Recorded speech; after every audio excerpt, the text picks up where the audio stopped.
주님 사랑합니다. 믿음의 가정이 되기를 원합니다. 하나님의 자녀가 되기를 원합니다. 특별 저녁 부흥회를 허락하신 주님, 주님의 크신 사랑과 은혜를 감사드립니다. 감사드립니다. 개선문교회 부흥 성장케 하여 주옵소서. 날마다 감사함으로 살기 원합니다. 주께서 삶을 이끄시고 저를 좋은 곳에 사용하여 주소서. 삶 자체가 간증이 되게 하옵소서. 주님의 은혜 주심을 감사합니다. 차주연의 삶이 하나님의 인도하심에 순종하며 살아가게 하소서.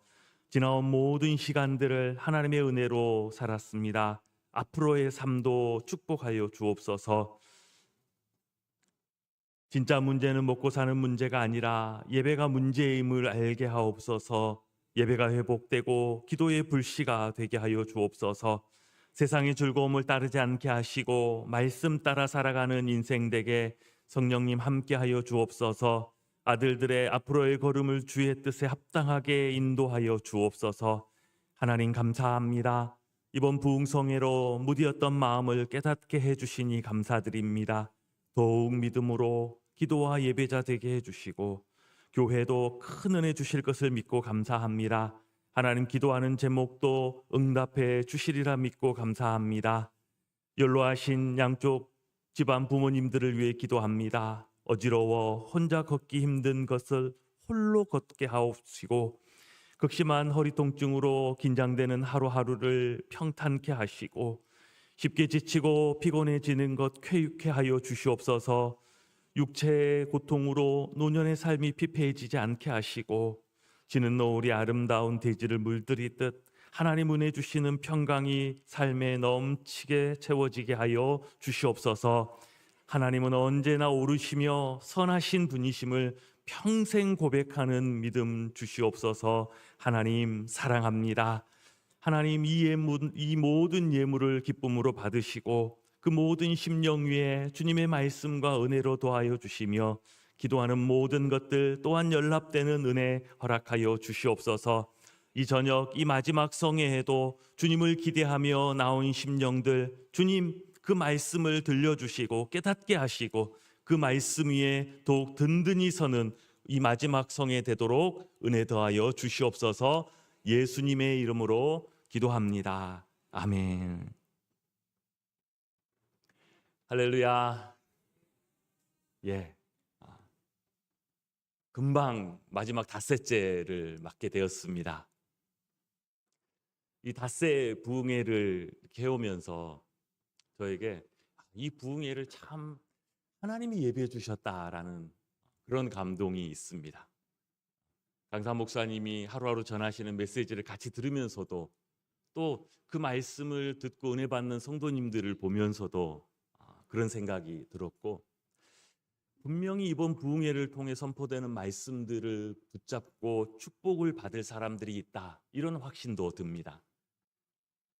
특별히 이번 성회가 참 감사한 것 중에 하나가 함께 만들어가는 부흥회였다. 이 부흥회를 준비하면서 같이 기도해 주신 우리 당회원 장로님들 또 대표 기도로 섬겨주신 정말 은혜스럽게 섬겨주신 우리 안수 집사님들 또 우리 찬양팀, 우리 장년부 찬양팀, 또 우리 청년부 찬양팀, 특성으로 섬겨준 우리 청년들, 중고등부, 또 우리 남녀 전도의 포도원 일꾼분들까지 하나님께서 우리에게 넘치도록 은혜를 주시고 또 이 자리에 함께 은혜의 한 부분으로 우리를 세워주셨음을 믿습니다. 지금까지 선포된 말씀의 내용들을 우리가 잠깐 한번 되짚어 봅니다. 우리 첫날 함께 들었던 말씀의 제목이 하나님은 항상 옳습니다. 둘째 날 들었던 말씀이 예배를 능가하는 삶은 없습니다. 이 말씀을 통해서 우리의 모든 관심이 다시 예배로 돌아오게 하셨습니다. 세 번째 날 무리의 삶에서 제자의 삶으로, 그리고 어제 하나님의 비전을 이루는 인생, 그리고 오늘 마지막 성회의 운명을 뒤집는 헌신이라는 제목입니다. 몇 해 전에 우연히 보게 된 그림 중에서 정말 깊은 영감을 주었던 한 작품이 있었습니다. 한번 보여주십시오. 아리무라 타이시라는 작가의 현대미술 작품입니다. 이게 뭔가 싶죠?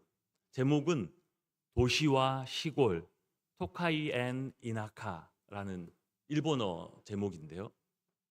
도시와 시골, 왼편에 있는 그림이 도시를 그려놓은 그림이고, 그거를 그대로 되짚어 놓은 것 같은데 그 옆에 있는 그림이 시골이라는 그림입니다. 그림을 보면, 왼쪽 그림을 주목해서 보면 도시에는 땅에 불빛이 가득합니다. 그런데 오른편 시골이라는 그림을 보면 하늘에 별빛이 가득합니다.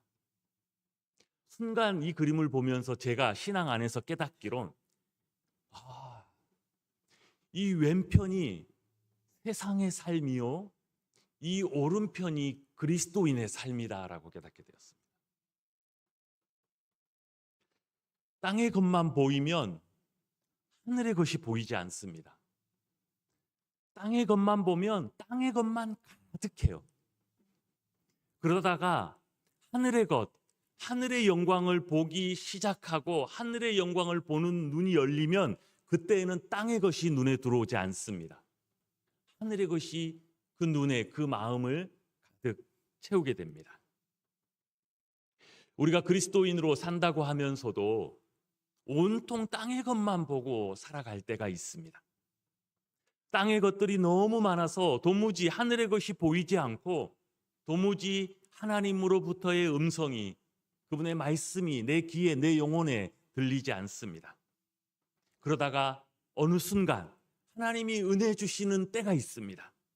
성령으로, 하나님의 말씀으로 내 마음에 찾아오셔서 지금 하나님의 음성을 듣게 하시고 눈을 들어 다시 믿음 위에 원래 있어야 할 자리에 서게 하시면서 하늘의 것을 바라보게 하시는 때가 있습니다. 골로새서 3장 1절 말씀은 우리에게 이렇게 말합니다. 우리 같이 한번 읽어보겠습니다.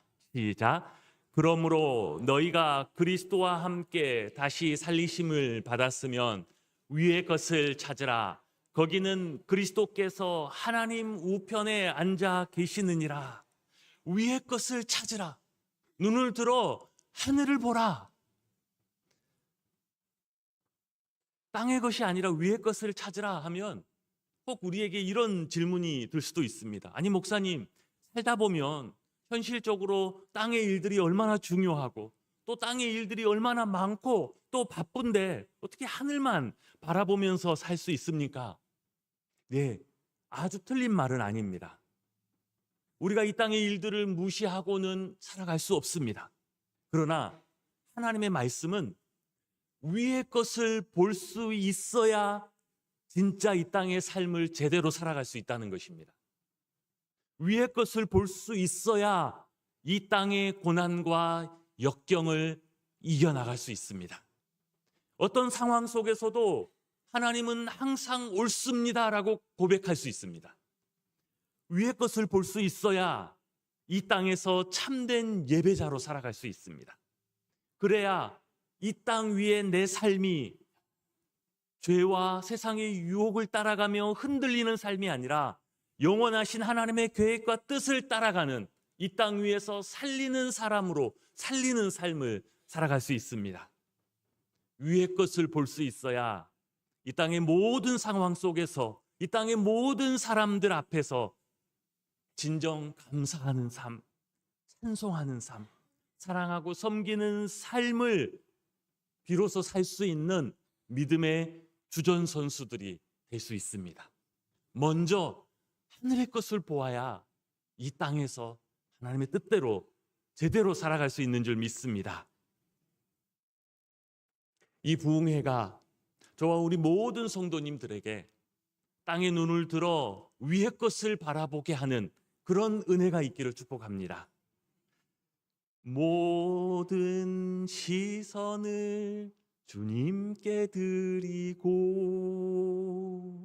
전능하신 하나님을 느낄 때 내 삶은 주의 역사가 되고 하나님은 일하기 시작하네. 우리가 하늘의 것을 바라볼 때 우리의 삶 가운데 그런 역사가 있을 줄 믿습니다. 할렐루야. 오늘 말씀은 지난 5일간의 부흥회를 마무리하면서 야곱의 12아들 중에 세 번째 아들, 야곱의 아들 르우벤, 시몬, 레위, 유다, 그리고 그 밑에 8명 해서 합이 12입니다. 앞에 4명은 기억해두면 성경을 읽을 때 많은 도움이 됩니다. 12아들 중에 이 셋째 아들이었던 레위, 그들의 후손이 레위 족속이었죠.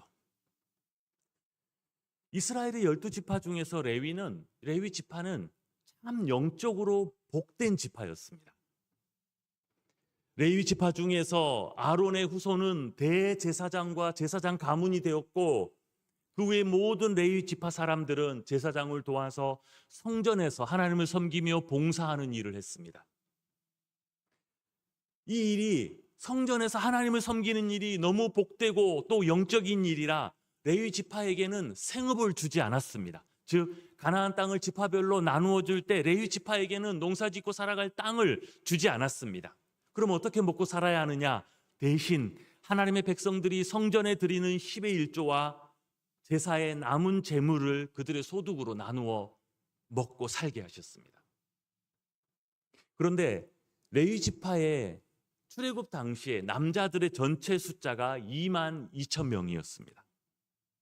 그러니 22,000명이 한꺼번에 성전에서 섬기겠다. 그러면 성전에 발 디딜 곳도 없겠죠.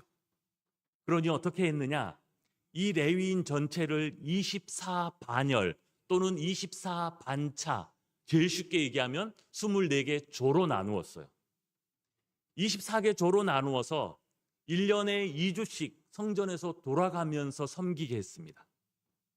그러면 순번이 되면 예루살렘 성전에 올라가 봉사하는데, 순번이 아닌 평소에 땅이 없는 그들은 어떻게 살았을까요? 하나님은 모세를 통하여서 가나안 땅 이스라엘 12지파 안에서 48개 성읍을 지정해서 그 성읍들을 레위인들에게 주어서 살게 했습니다. 그러면 성전에서 봉사할 때 말고 그들이 이스라엘 안에 흩어진 성읍들에 머물러 살 때 사실 1년의 대부분의 시간들 그들의 역할이 무엇이었는가? 그들이 예루살렘 성전에서 보고 듣고 배운 바를 각 지파 안에 흩어져 살면서 그곳에서 하나님의 율법의 말씀을 가르치는 일들을 레위인들이 했습니다. 그러면 이런 축복을 누렸던 레위 지파의 조상 야곱의 셋째 아들 레위는 어떤 사람이었길래 도대체 그 후손들이 이런 은혜를 누렸는가? 놀랍게도 레위는 우리의 기대와는 전혀 다른 사람이었습니다. 일단 야곱의 가정 자체가 너무나 깨어지고 상처가 많은 가정이었습니다. 야곱의 집은 아브라함의 후손으로 이 땅에 유일한 하나님을 알고 섬기는 하나님의 백성이요, 구약의 단 하나뿐이었던 교회라고도 할 수 있습니다. 그런데 그 가정에 야곱의 집에 부인이 4명 있었습니다. 2명 레아와 라헬은 자매였고 2명 빌하와 실바는 여종 출신이었습니다. 그 4부인이 서로 남편의 관심과 사랑을 차지하기 위해서 경쟁하고 다투었습니다. 부인 4명이, 어머니들이 그렇게 서로 다투면 그 아래에서 태어난 이복 형제 12명은 어떻게 지냈을까요? 그들은 장성하는 동안 내내 서로를 미워하고 시기하고 사소한 것에도 분노하고 서로 상처를 주고받으면서 그렇게 자랐어요.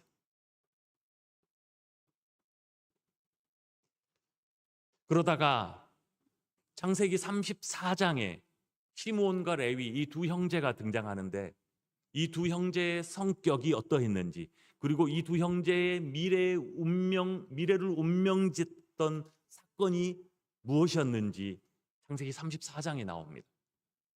야곱이 20년간 얹혀 살던 외삼촌 라반의 집을 떠나 가나안 땅으로 돌아온 이후에 세겜에서 잠시 머물고 있을 때 그의 딸 디나가 그 지역, 그 지방 사람들, 그 지역을 구경하러 나갔다가 그만 그 땅 추장의 아들 세겜에게 욕을 당하는 사건이 발생합니다.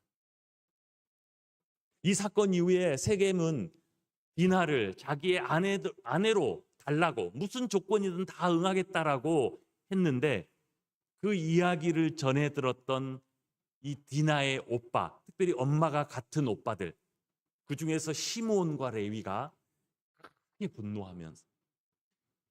분노했지만 그것을 숨겼어요. 그것을 숨기고 결혼의 조건 무엇이든지 응하겠다고 하는 그들에게 결혼의 조건으로 너희 모든 남자들이 할례를 받아야 한다. 우리는 거룩한 하나님의 백성이기 때문에 할례 없는 백성들과 통혼을 할 수 없다. 그랬더니 세겜이 추장의 아들이었던 거로 자기 아버지와 자기 성읍에 있는 모든 남자들을 설득해서 할례를 다 받게 했습니다.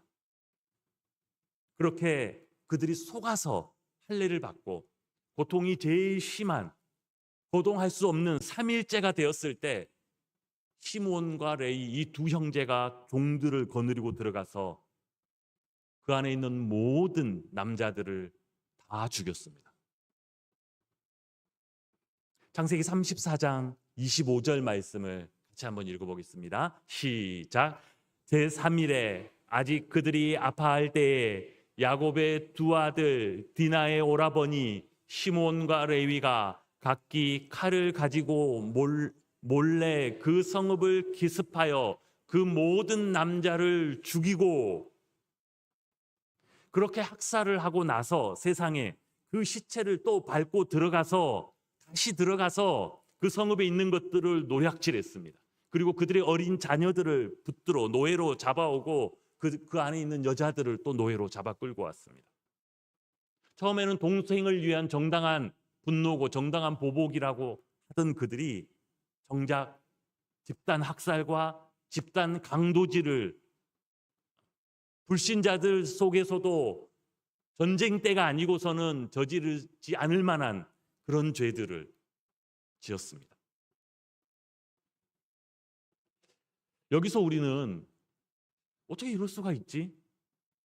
어떻게 믿음의 집안에서 유일하게 믿음의 집안, 유일하게 하나님을 섬긴다고 하는 집안의 그 자녀들이 요즘으로 말하면 모태신앙으로 자랐다고 하는 그들이 어떻게 이런 일을 저지를 수 있을 것인가?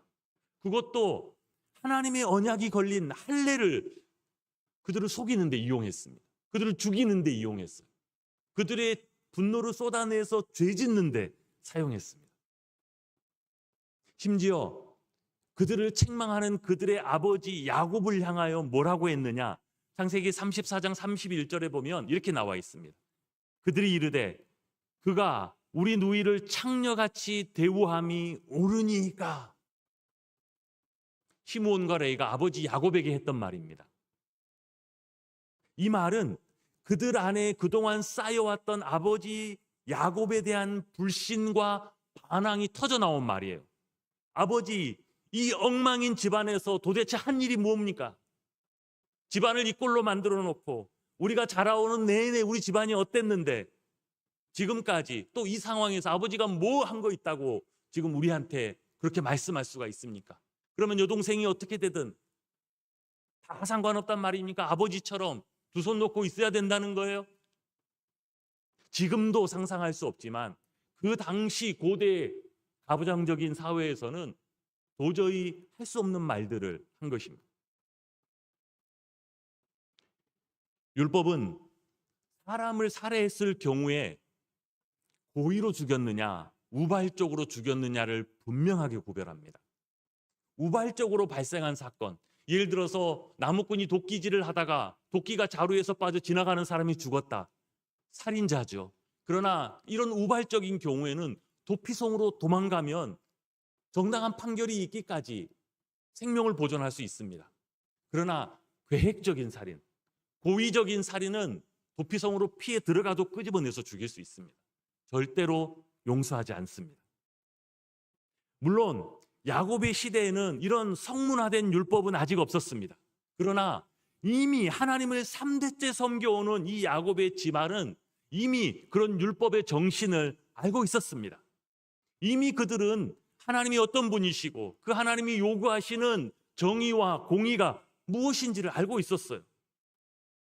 여인을 욕보이는 성폭행이 분노를 낼 만한 죄라는 것을 아는 사람이 사람을 수도 없이 죽이는 것이 어찌 죄가 아니라고 할 수 있겠습니까? 이 두 아들의 잔인성은 그 집안의 어른이었던 야곱이 보기에도 너무한 것이었어요. 너무 잔인한 것이었습니다. 하나님을 섬기는 집안에서는 절대로 있을 수 없는 일이었어요.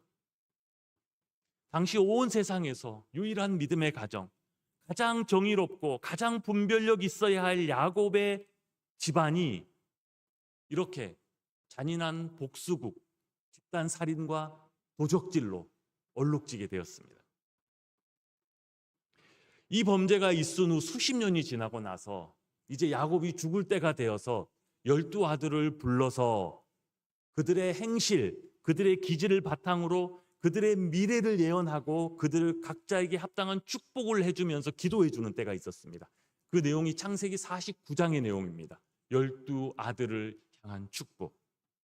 12아들 중에 9명의 아들에게 복을 예언해 주었고 1명의 아들에게는 책망하였고 2아들에게는 복은커녕 저주를 예언했는데 그 2아들이 시므온과 레위였습니다.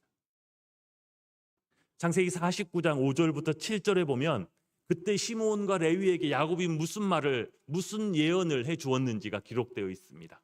좀 길지만 우리 한 목소리로 같이 한번 읽어봅니다. 시작.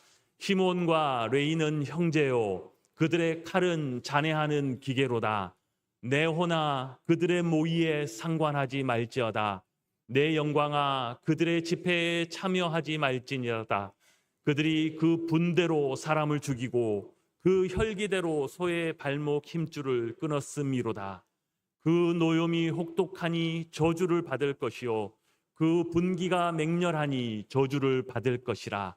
내가 그들을 야곱 중에서 나누며 이스라엘 중에서 흩으리로다. 이 예언의 내용은 분명합니다. 시므온과 레위가 저질렀던 그 집단 학살과 약탈의 범행을 두고 지금 아버지 야곱이 수십 년이 지났지만 죽음을 앞두고 그 2아들이 어떤 아들인지 여기서 우리는 이런 생각이 들 수 있죠. 아니 세상에 어떤 아버지가 임종의 순간에 유언을 하면서 저주를 퍼부을 수가 있는가? 그러나 이 창세기 49장에 기록된 말씀은 자식이 무조건 잘 되기를 바라는 아버지의 마음을 기록한 책이 아닙니다. 하나님이 아버지, 영적인 대제사장인 아버지를 통하여 자녀들에게 주시는 예언이자 하나님의 경고의 말씀입니다. 야곱이 하는 예언의 핵심은 그들이 모여 살지 못하고 흩어져 살아야 한다는 것입니다. 그렇죠. 둘만 모여도 서로 의기투합해서 죄를 저지르는 사람은 흩어나야 돼요. 절대 못 모이게 해야 됩니다. 모이기만 하면 극악한 죄를 짓는 사람들은 흩어나와서 죄를 덜 짓게 하는 것이 그나마 복이에요. 복. 그런데 과연 이 야곱의 예언대로 내가 그들을 야곱 중에서 나누며 이스라엘 중에서 흩으리로다, 흩어져 살게 될 것이다 라는 이 야곱의 예언이 그대로 성취되었는가? 흩어지게 될 것이라는 이 야곱의 예언은 시므온과 레위 2사람, 그들의 후손 2지파에게 똑같이 응했습니다. 먼저 시므온에게는 저주로 응했습니다. 실제로 여호수아가 가나안 땅을 정복하고 나서 12지파의 땅을 나누어 줄 때 시므온 지파에게는 독자적인 기업을 주지 않았고 유다 지파 안에 있는 일부 성읍을 지정해서 살게 했습니다. 여호수아 19장 1절에 보면 그때의 유업이 어떻게 나누어졌는지 이렇게 기록되어 있습니다. 우리 같이 읽어봅니다. 시작. 둘째로 시므온 곧 시므온 자손의 지파를 위하여 그들의 가족대로 제비를 뽑았으니 그들의 기업은 유다 자손의 기업 중에서라. 유다 지파의 기업 중에서 그 안에서 몇 성읍들을 지정해서 그 안에서 흩어져 살게 했습니다. 이들은 유다 안에서 흩어져 살았고 역사적으로 시간이 갈수록 인구가 줄어들었고 나중에는 시므온 지파라는 독자적인 정체성도 상실하고 거의 우야무야 유다 지파 안으로 그냥 흡수돼 버리고 끝났습니다. 그리고 흩어져 살게 되리라는 이 야곱의 예언은 레위에게도 똑같이 임했습니다. 그러나 그것이 레위에게는 저주가 아니라 축복으로 임했습니다. 시므온은 질이 멸렬하게 어쩔 수 없이 흩어져 살았지만 레위는 제사장 지파로서 하나님의 율법을 품에 안고 온 이스라엘 안으로 영광스럽게 흩어져 갔습니다. 시므온 지파는 이스라엘 역사에서 전혀 빛을 보지 못하고 사라졌지만 레위 족속은 너무나도 아름답게 빛나는 지파가 되었습니다. 한 명은 그 저주가 그의 운명이 되었습니다. 그러나 다른 하나는 그 운명을 뒤집어 엎었어요. 저주에서 축복으로. 어떻게 똑같은 저주를 받고도 같은 운명을 배정받고도 그들의 미래가 그렇게 차이가 날 수 있을까요? 어떻게 분명히 어린 시절 과거에는 나하고 비슷비슷했는데 나하고 똑같이 놀고 나하고 기질이나 성격도 똑같고 같은 환경에 살았고 한때 나쁜 짓도 같이 하면서 살았는데 어떻게 시간이 지나고 나니 그 둘의 미래가 이렇게 달라질 수 있는가? 오늘 우리가 함께 읽은 출애굽기 32장이 그 열쇠를 쥐고 있습니다. 레위 족속은 우리가 함께 읽은 오늘 본문의 사건으로 자신의 운명을 저주에서 축복으로 뒤집었습니다. 그래서 오늘 설교의 제목이 운명을 뒤집는 헌신. 본문의 배경은 이렇습니다. 출애굽 이후에 모세가 시내산에 올라 율법을 받기 위해서 40일 동안 시내산 위에 있을 때입니다. 백성들은 자신들을 이끌어왔던 모세가 40일 동안이나 내려오지 않으니 모세가 사라진 건지 죽은 건지 우리를 버리고 도망간 건지 불안하여서 자기들을 인도할 자기들의 신 금송아지 우상을 만들어냈습니다. 모세가 율법을 받아 40일 만에 내려오는데 그들이 우상 앞에서 먹고 마시고 일어나 뛰놀고 있었습니다. 19절의 말씀에 보면 진에 가까이 이르러 그 송아지와 그 춤추는 것을 보고 크게 노하여 모세가 손에서 그 판들을 10여 명의 두 돌판을 아래로 던져 깨뜨립니다. 그 백성들은 지금 하나님이 모세를 통해 주신 그 율법을 제대로 한번 듣기도 전에 이미 그 계명들을 깨뜨리고 있었습니다. 그들의 하나님을 제대로 한번 섬겨보기도 전에 이미 그들은 하나님을 배반하고 있었어요. 그래 모세가 기가 막혀서 어떻게 하나님이 주신 율법을 제대로 한번 가르쳐 보기도 전에 그 율법을 깨뜨리고 그 하나님을 배반하고 우상 앞에서 뛰놀고 있는 그들을 보면서 하나님이 친히 써주신 그 돌판을 집어 던져 깨뜨려 버린 것입니다. 그런데 그렇게 하나님께서 이스라엘을 위해 계획해 놓으신 모든 계획들이 물거품으로 돌아가는 그 순간에도 모세의 말을 들으려 하지 않는 자들이 있었습니다. 이미 상황이 모세 혼자서는 수습할 수 있는 선을 넘어가고 있었어요. 모세가 소리를 지르고 책망해도 그들 안에서 그간 있었던 그 금송아지 사건을 주도했던 무리들은 여전히 그 우상 숭배와 그 잘못된 것을 고집하고 모세를 거역하고 대적하려고 들었어요. 그때 오늘 본문의 26절입니다.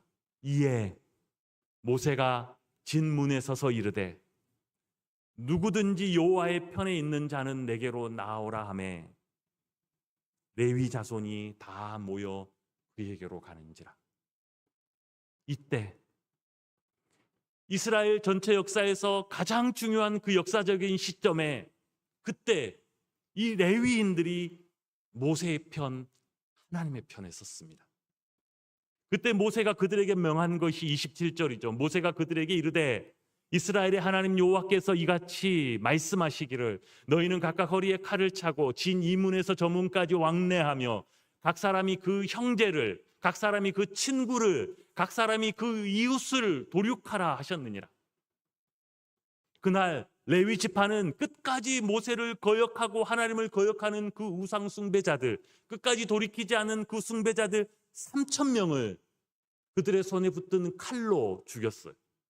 그런데 그날 하나님의 말씀과 뜻에 따라서 죽였던 그 3천 명 중에서 어떤 이들은 자신들의 형제였고, 어떤 이들은 자기들의 친구였고, 더러웠던 이들은 그릇에 그들의 가까운 이웃이기도 했습니다. 그게 무슨 뜻일까요? 그 말은 그들의 그 순종과 그들의 그 헌신의 결단이 정말 어려운 것이었다는 것입니다. 그들의 그 순종의 결단은 그 순간 하나님의 말씀 붙들고 그 순간 하나님의 편에 서서 하나님이 명하신 대로 행동했던 그 헌신의 결단은 레위 사람들에게 정말 눈물의 결단이었고 진짜 마음 아픈 결단이었다는 거예요. 이러한 순종의 결단으로 하나님의 뜻을 행한 레위인들을 향하여 오늘 29절에 하나님이 이렇게 말합니다. 각 사람이 그 아들과 그 형제를 쳤으니 오늘날 여호와께서 헌신하게 되었느니라. 그가 오늘날 너희에게 복을 내리시리라. 너희의 이 믿음의 결단이 이제 너희의 복이 될 것이다. 내가 이제 너희에게 복을 내리리라. 그들의 그 결단으로 레위 지파는 우상에 빠질 뻔했던 이스라엘 전체를 다시 하나님의 백성들로 바로잡고 또 스스로에게는 흩어져 살아야 한다라는 저주를 흩어져 사는 축복으로 바꾸어 놓았습니다. 그 역사적인 순간에 그들이 했던 하나님의 말씀에 대한 순종의 결단과 그들의 헌신이 이스라엘을 바로잡았을 뿐만 아니라 자신들에게 주어졌던 그 운명과도 같았던 그 예언을 변화시키는 일도 한 것입니다.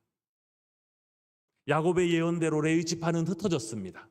그러나 그들은 하나님의 율법을 품에 안고 영광스럽게 흩어졌습니다. 그들이 아픔 속에서 하나님의 뜻을 행하기 위하여 내렸던 그 믿음의 결단, 그 순종의 결단이 그들의 미래를 저주에서 축복으로 바꾸어버린 것입니다. 레위 지파의 조상 레위, 우리가 이미 레위가 어떤 사람인지를 보았었죠. 야곱의 셋째 아들, 레위 지파의 조상이었던 레위, 그는 믿음의 가정 안에서 믿음의 공동체 안에 있었으면서도 세상 사람들과 똑같은 사람이었습니다. 어떤 면에서 똑같았습니까? 믿음의 가정 공동체 안에 있었지만 그의 삶은 타고난 기질, 자기 성질대로 살았어요. 자기 마음에 안 맞으면 분노하고 죽이고 빼앗는 삶이 그의 삶이었어요. 깨어진 가정에 상처난 그의 성장 과정이 그의 삶에도 그대로 다 드러났습니다. 아버지를 그렇게 미워하고 아버지에게 그렇게 반항하면서도 결국 그 자신도 아버지처럼 욕망을 따라서는 수단과 방법을 가리지 않는 그런 삶을 살았어요. 아버지를 그렇게 미워해놓고 아버지와 똑같은 삶을. 어린 시절 그 깨어진 가정, 상처난 삶이 그렇게 고통스러웠다고 하는 그가 어른이 되고 나서도 똑같은 그런 모습이었어요. 세상을 싫어한다고 하고 세상에 분노한다고 하면서도 결국 그 자신도 세상의 방식과 세상의 유행을 따라 똑같이 살았습니다. 한 대 맞으면 가서 2대 때려주며 살았습니다. 상처 주고 보복하고 쫓아가 되갚아 주면서 살았어요. 그래서 그는 하나님이 택하신 믿음의 가정 안에 있었지만 아브라함의 후손이었고 하나님의 언약이 그의 가정에 그에게도 있었지만 그에게 주어진 은혜와 축복은 모두 다 막혀 있었습니다. 그런데 오늘 하나님의 말씀과 하나님의 부르심에 대한 이 레위 지파의 믿음의 순종의 결단, 이것이 그들의 그 모든 것을 바꾸어 놓았습니다. 하나님께서 이번 부흥회를 통하여 우리 각자에게 우리에게 필요한 하나님의 말씀을 들려주신 줄 믿습니다. 하나님은 항상 옳습니다. 예배를 능가하는 삶은 없습니다. 먼저 예배자가 되십시오. 우리의 삶에서 제자의 삶으로 나아가십시오. 불씨가 되십시오. 하나님의 계획과 비전을 이루는 인생이 되어서 고난의 분량이 믿음의 분량이 되고 살리는 자가 되는 것, 그것이 하나님의 뜻입니다. 하나님은 지금 우리에게 주신 이 말씀들을 통하여 우리를 축복의 자리로, 변화된 삶의 자리로 부르고 계십니다. 마치 모세가 시내산에서 누구든지 여호와의 편에 있는 자는 내게로 나오라 라고 불렀을 때 레위인들이 순종의 결단으로 나왔던 것처럼 지금 하나님께서 우리를 순종의 자리로, 순종의 결단으로 부르고 계신 줄 믿습니다. 하나님은 지금 이 말씀들을 우리에게 주시고 이 말씀들을 가지고 순종의 결단으로, 헌신의 결단으로 나올 자 누구냐 하고 부르고 계십니다. 우리 모두가 이번 부흥회를 통하여 사모하는 마음으로 깨닫고 은혜 받고 들었던 그 하나님의 말씀에 우리를 부르시는, 순종의 자리로 부르시는 그 부르심에 아멘 아멘 하면서 다 나아갈 수 있기를 주님의 이름으로 축복합니다. 하나님은 항상 옳습니다. 하나님 다시는 원망하지 않고 나보다 더 크신 하나님을 바라보면서 오히려 찬양하는 삶을 살겠습니다. 여러분, 순종을 결단하시기 바랍니다. 이제 참된 영적인 예배자가 되겠습니다. 모이기를 힘쓰고 예배를 위해 먼저 기도하는 자가 되겠습니다. 하나님의 불씨가 되겠습니다. 교회의 연약함을 보고 불평하는 자가 아니라 약한 곳, 무너진 곳, 아픔이 있는 곳에 제가 먼저 그곳에 가서 그곳에서 불씨가 되겠습니다. 이렇게 고백할 수 있기를 바랍니다. 하나님, 이제 더 이상 믿음의 구경꾼이 아니라 믿음의 주전 선수가 되겠습니다. 살리는 자가 되겠습니다. 영혼을 살리고 무너진 가정을 살리고 교회를 살리고 민족을 살리고 세상을 살리는 사람이 되겠습니다. 고백하고 이 말씀을 따라 내가 내 삶에서 내가 하나님 앞에 드릴 수 있는 순종의 결단으로 그 발걸음을 내디딜 수 있기를 주님의 이름으로 축복합니다. 하나님의 말씀에는 능력이 있습니다. 하나님의 말씀이, 그분의 말씀이, 음성이 내 귀에 들렸다라는 뜻은 이미 하나님께서 그 말씀으로 일하고 계신다는 뜻입니다. 이미 하나님께서 그 말씀을 들고 내 삶 안에 찾아오셨다라는 뜻입니다. 우리가 그 말씀을 붙들고 순종을 결단할 때 그 은혜를 따라 내가 하나님 앞에서 할 수 있는 것이 무엇인지 구하고 그 순종에, 그 실천에 첫 발을 내디딜 때 그때 마치 레위인이 하나님 앞으로 나와 그들의 운명을 뒤집어 바꿔낸 것처럼 세상과 별 차이 없이 살았던, 저주의 그늘 아래 있었던 그들의 미래를 다시금 하나님의 은혜와 축복으로 바꿔냈던 것처럼 우리가 하나님 앞에 믿음의 결단으로 나올 때 그런 역사가 나타날 줄 믿습니다. 우리의 삶이 변화되고 교회가 변화되고 하나님의 일하심과 역사가 우리 눈에 나타나게 될 것입니다. 오늘 우리가 기도할 때, 오늘 이 마지막 성회에 부흥회를 통하여 주신, 나에게 감동으로 주시고 은혜 주신 그 하나님의 말씀을 붙들고 내 삶에서 이 말씀을 어떻게 살아낼 것인지 하나님 앞에 구하고 결단하고 여러분의 삶을 변화시켜내는 하나님의 복된 자녀들 다 되시기를 주님의 이름으로 축복합니다.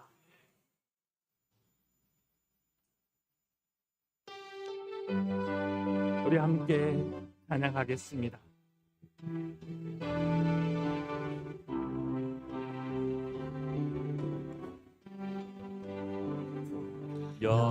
여기에 모인 우리 주의 은총 받은 자여라.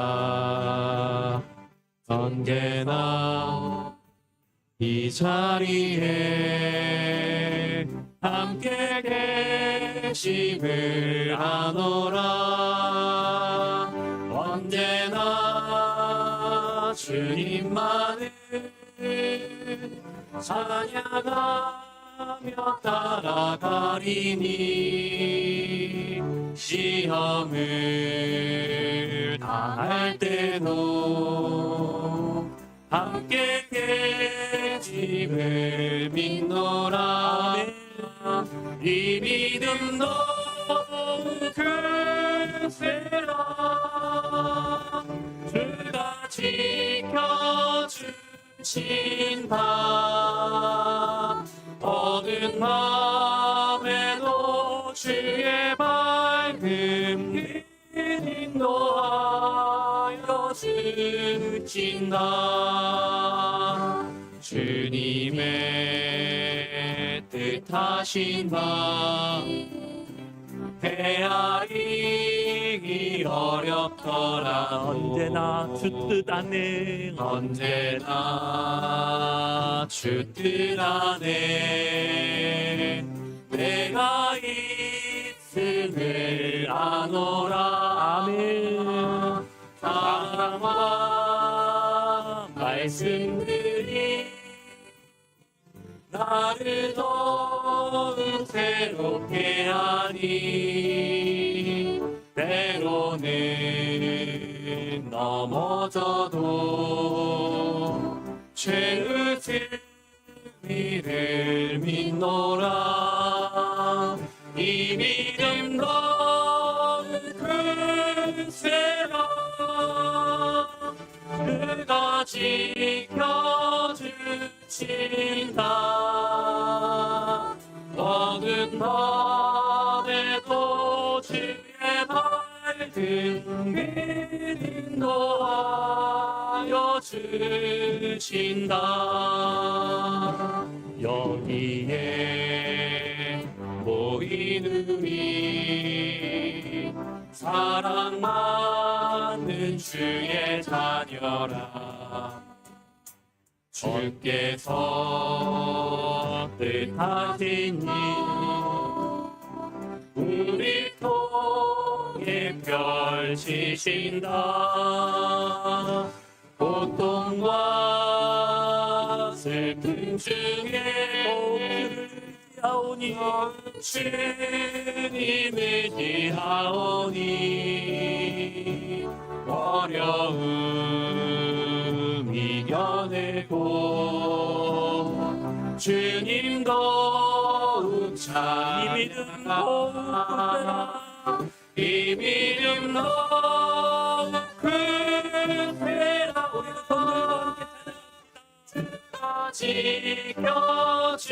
지켜주신다. 어두운 밤에도 주의 밝은 빛 인도하여 이 믿음 더욱 크세라. 이 믿음 더욱 크세라. 주가 지켜주신다. 어두운 밤에도 주의 밝은 빛 인도하여 주신다. 아멘. 이 시간 우리 기도 제목을 다 같이 큰 소리로 한번 읽고 함께 한 목소리로 주여 한번 외치고 한번 기도하도록 하겠습니다. 같이 읽겠습니다. 하나님은 항상 옳습니다. 다시는 원망하지 않고 나보다 크신 하나님을 바라보며 찬양하는 자가 되겠습니다. 이제 참된 영적인 예배자가 되겠습니다. 모이기를 힘쓰며 예배를 위해 항상 기도하는 자가 되겠습니다. 하나님, 이제는 제자가 되고 불씨가 되겠습니다. 교회의 연약함을 보고 불평하는 자가 아니라 약한 곳, 무너진 곳, 아픔이 있는 곳에 내가 먼저 불씨가 되어 섬기겠습니다. 하나님, 이제 더 이상 믿음의 구경꾼이 아니라 믿음의 주전선수가 되겠습니다. 살리는 자가 되겠습니다. 영혼을 살리고 가정을 살리고 교회를 살리고 민족을 살리고 세상을 살리는 사람이 되겠습니다. 우리 기도 제목으로 주여 한번 외치고 다 같이 기도하겠습니다. 주여!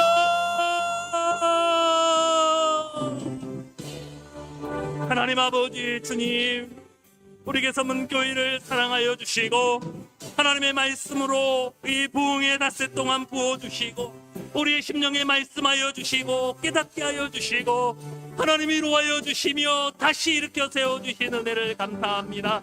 하나님 아버지, 주의 말씀으로 우리의 심령 안에 채우사 하나님 아버지, 이 세상 고난과 환난과 역경을 이겨내며 하나님 아버지, 이 땅이 아니라 위의 것을 바라보며 하늘의 것을 바라보며 살아가는 하나님의 백성들 다 되게 하여 주시옵소서. 하나님은 항상 옳습니다. 그러므로 하나님 다시는 원망하지 아니하고 나보다 크신 하나님, 내 계획보다 더 크고 놀라우신 하나님을 바라보며 그 하나님을 찬양하는 자가 되게 하여 주시옵소서. 하나님 아버지, 이제는 영적인 예배자가 되게 하여 주시옵소서. 영과 진리로 예배하는 자가 되게 하여 주시고 하나님 아버지, 예배를 능가하는 삶은, 예배를 능가하는 우리의 신앙이 없음을 하나님 깨달아 알게 하여 주시고 아버지 하나님, 먹고 사는 문제가 아니라 모든 것이 예배에 있음을 깨닫게 하여 주시옵시고 하나님 아버지, 영적인 예배자가 되어서 하나님 모이기를 힘쓰고 그 예배를 위하여 기도하는 자가 되게 하여 주시며 그 예배를 통하여 하나님의 영광을 구하고 하나님의 임재를 구하는 참된 예배자들 다 되게 하여 주시옵소서. 하나님 아버지, 주님 개성문교회 예배가 살아 움직이게 하여 주시고 하나님 아버지, 주님 우리 개성문교회 모든 예배자들 심령 위에 하나님 아버지 성령의 임재와 기름 부심을 허락하여 주시옵소서. 하나님 아버지, 이제 제자가 되고 불씨가 되겠습니다. 하나님 아버지, 불씨가 되어서 하나님 아버지, 꺼져가는 이 세상에 하나님 아버지, 교회의 연약함과 무너진 것 아프고 하나님, 내가 불씨가 되게 하여 주시옵소서.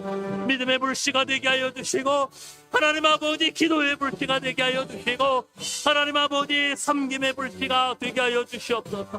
하나님, 그리하여서 하나님 무리가 아니라 하나님 아버지, 믿음의 주전선수로 하나님의 나라를 위하여 섬기며 하나님의 나라를 위하여 살리는 사람이 되게 하여 주시옵소서. 하나님 아버지, 영혼을 살리는 사람이 되게 하여 주시옵소서.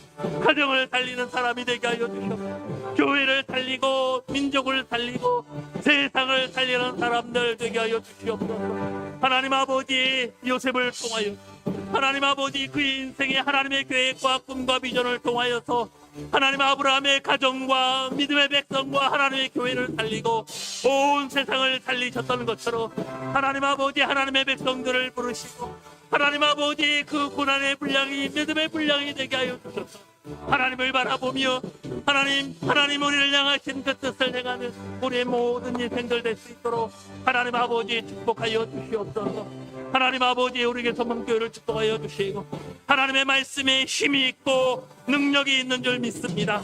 하나님 아버지, 하나님의 부르심 앞에 달려 나왔던 레위 지파처럼 하나님 아버지, 우리에게 말씀을 주시고 너희 가운데 여호와의 편에 설 자가 누구냐, 너희 가운데 이 말씀을 붙들고 순종의 자리로 나아갈 자가 누구냐 부르시는 그 하나님 앞에 나오게 하여 주시고 하나님 아버지, 주님 이 세상 가운데 하나님 아버지, 우리의 기질과 우리의 성격과 하나님 이 세상의 것들과 상처나고 깨어진 대로 살았던 우리의 믿음들이 하나님 아버지, 이제는 새로워지게 하여 주시고 하나님 아버지, 운명을 뒤집는 언신처럼 하나님 아버지, 우리의 이 말씀을 붙드는 순종으로 하나님 아버지, 그동안에 막혔던 우리의 삶이 하나님 예비하신 은혜와 하나님 예비하신 축복과 하나님 예비하신 구원의 삶으로 아버지 하나님 변화되어지고 새로워지고 하나님 아버지, 하나님 우리에게 주셨던 이 말씀이 우리의 삶의 축복으로 임할 수 있도록 하나님 아버지 하여 주시옵시고 하나님 아버지 인도하여 주시옵소서.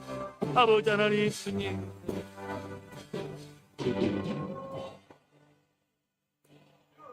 우리가 한 번 더 함께 마음을 모아 기도하겠습니다. 하나님, 이번 부흥의 말씀을 붙들고 순종하며 축복받는 자들이 우리 교회 안에서 나타나게 하여 주시옵소서. 믿음이 굳세지게 하시고 참된 예배자가 되게 하시며 영혼의 전도자들이 살아나게 하여 주시옵시며 이 말씀을 붙들고 순종의 자리로 나아가는 자들 중에 문제가 해결되고 질병이 낫고 하나님의 역사를 경험하는 일들이 이 부흥회와 부흥회 이후의 삶을 통하여 나타나게 하여 주시옵소서. 하나님, 우리 개성문 교회의 예배가 살아나게 하여 주시옵소서.